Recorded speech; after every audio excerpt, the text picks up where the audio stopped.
Hello दोस्तों, कैसे हो आप सब। आशा करते हैं आप सब कुशल मंगल होंगे, खुश होंगे।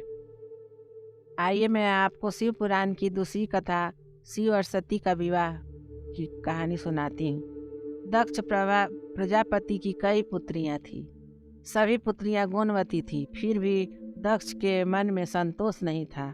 वे चाहते थे उनके घर में एक ऐसी पुत्री का जन्म हो जो सर्वशक्ति संपन्न हो, वह सर्व विजयिनी हो, जिसके कारण दक्ष एक ऐसी ही पुत्री के लिए तप करने लगे।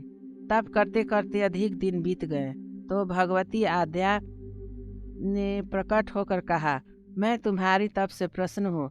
तुम किस कारणवश तप कर रहे हो। दक्ष ने तप करने का कारण बताए तो माँ बोली, पुत्री रूप में तुम्हारे यहाँ जन्म धारण करूँगी। मेरा नाम होगा सती। मैं सती के रूप में जन्म लेकर अपनी लीलाओं का विस्तार करूँगी। फलतः आद्या ने सती रूप में दक्ष के यहाँ जन्म लिया। सती दक्ष की सभी पुत्रियों में सबसे अलौकिक थी। सती ने बाल्यावस्था में ही कई ऐसे अलकाश्चर्य चकित करने वाले कार्य कर दिखाए थे, जिन्हें देखकर स्वयं दक्ष को भी विस्मयता होती रहती थी। जब सती विवाह योग्य हो गई तो दक्ष को उनके लिए वर की चिंता होने लगी। उन्होंने ब्रह्मा जी से इस विषय में परामर्श किया। सती आद्या का अवतार है।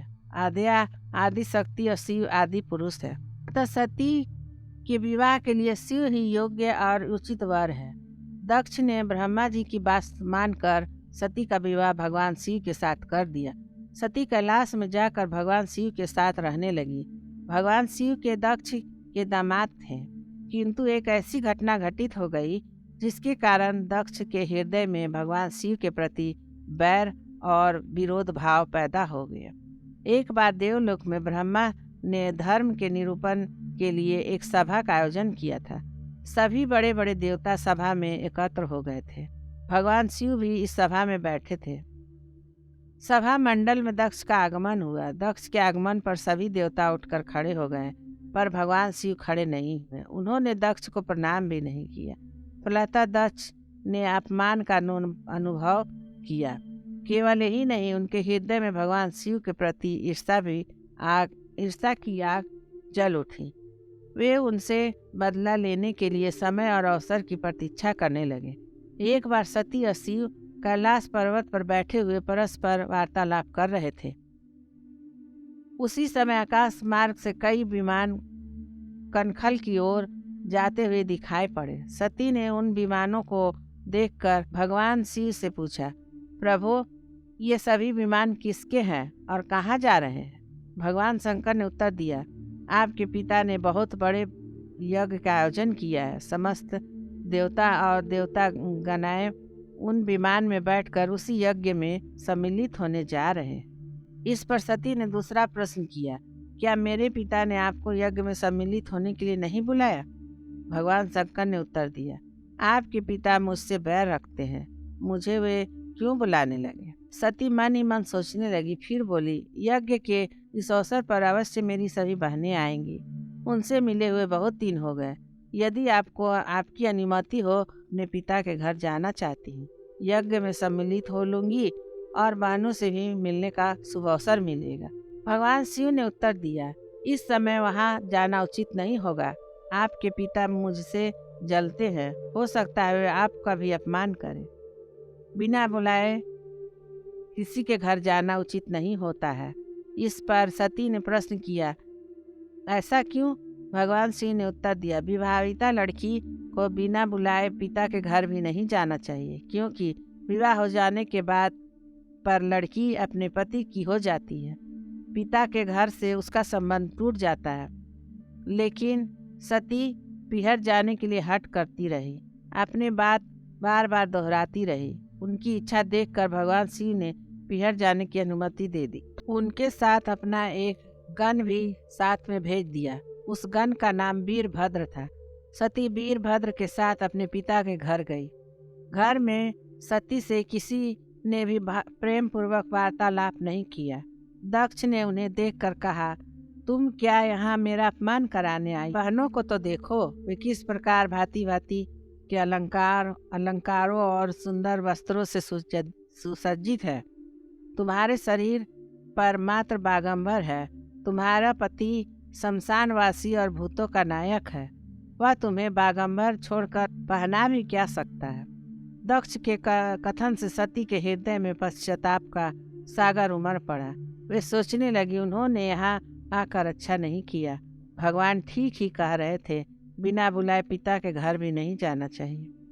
पर अब क्या हो सकता है, अब तो आ ही गई हूँ। पिता के कटु और अपमानजनक शब्द सुनकर भी सती मौन रही। वे उस यज्ञ मंडल में गई जहाँ सभी देवता ऋषि मुनि बैठे हुए थे तथा यज्ञ कुंड में धू धू करके जलती हुई अग्नि में आहुतियाँ डाली जा रही थी। सती ने यज्ञ मंडल में सभी देवताओं को तो भाग देखे, किंतु भगवान शिव का भाग नहीं देखा। वे भगवान शिव का भाग ना देखकर अपने पिता से बोली, प्रीत श्रेष्ठ, यज्ञ में तो सबके भाग दिखाई पड़ रहे हैं, किंतु कैलाशपति का भाग नहीं है। आपने उनका भाग क्यों नहीं रखा? गर्भ से उत्तर दिया, मैं तुम्हारे पति शिव को देवता नहीं समझता। वह तो भूतों का स्वामी, नग्न रहने वाला और हड्डियों की माला धारण करने वाला है। वह देवताओं की पंक्ति में बैठने योग्य नहीं है, उसे कौन भाग देगा? सती के नेत्र लाल हो उठे, उनकी भौहें कुटिल हो गई। उनका मुखमंडल पर लेके सूर्य की भांति तेजोदीप्त हो उठा। उन्होंने पीड़ा से तिलमिलाते हुए कहा, ओह, मैं इन शब्दों को कैसे सुन रही हूँ, मुझे धिक्कार है। देवताओं, तुम्हें भी धिक्कार है। तुम भी उन कैलाशपति के लिए इन शब्दों को कैसे सुन रहे हो, जो मंगल के प्रतीक है और जो क्षण मात्र में संपूर्ण सृष्टि को नष्ट करने की शक्ति रखते हैं। वो मेरे स्वामी है। नारी के लिए उसका पति ही स्वर्ग होता है। जो नारी अपने पति के लिए अपमानजनक शब्दों को सुनती है, उसे नरक में जाना पड़ता है। पृथ्वी सुनो, आकाश सुनो और देवताओं तुम भी सुनो। मेरे पिता ने मेरे स्वामी का अपमान किया है। मैं अब एक क्षण भी जीवित रहना नहीं चाहती। सती अपने कथन को समाप्त करते हुए यज्ञ के कुंड में कूद पड़ी। जलती हुई आहुतियों के साथ उनका शरीर भी जलने लगा। यज्ञ मंडप में खलबली पैदा हो गई, हाहाकार मच गया। देवता उठकर खड़े हो गए। वीरभद्र क्रोध से कांप उठे। वे उछल उछल कर यज्ञ का विध्वंस करने लगे। यज्ञ मंडप में भगदड़ मच गई। देवता और ऋषि मुनि भाग खड़े हुए।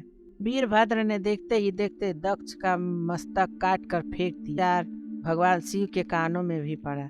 वे प्रचंड आंधी की भांति खनकल जा पहुँचे। सती के जले हुए शरीर को देखकर भगवान शिव ने अपने आप को भूल गए।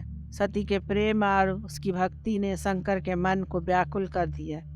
उन शंकर को व्याकुल कर दिया जिन्होंने काम पर भी विजय प्राप्त की थी और जो सारी सृष्टि को नष्ट करने की क्षमता रखते हैं। वे सती के प्रेम में खो गए, बेसुध हो गए। भगवान शिव ने उन्मत्त की भांति सती के जले हुए शरीर को कंधे पर रख लिया। वे सभी दिशाओं में भ्रमण करने लगे। शिव और सती के इस अलौकिक प्रेम को देखकर पृथ्वी रुक गई, हवा रुक गई, जल का प्रवाह ठहर गया और रुक गई देवताओं की सांसें। सृष्टि व्याकुल हो उठी। सृष्टि के प्राणी पुकारने लगे, पाहि माम पाहि माम। भयानक संकट उपस्थित देखकर सृष्टि के पालन भगवान विष्णु आगे बढ़े। वे भगवान शिव के विशुद्धि में अपने चक्र के एक एक अंग को काट काट कर गिराने लगे। तभी एक पर 51 स्थानों में सती के अंग कट कट कर गिरे।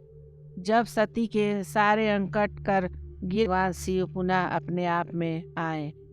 जब वे अपने आप में आए तो पुनः सृष्टि के सारे कार्य चलने लगे। धरती पर जिन 51 स्थानों में सती के अंग कट कर गिरे थे, वे ही आज स्थान शक्ति के पीठ स्थान माने जाते हैं। आज भी उन स्थानों में सती का पूजन होता है, उपासना होती है। दोस्तों, आपको ये कहानी पसंद आए तो कृपया लाइक करें, सब्सक्राइब करें। धन्यवाद।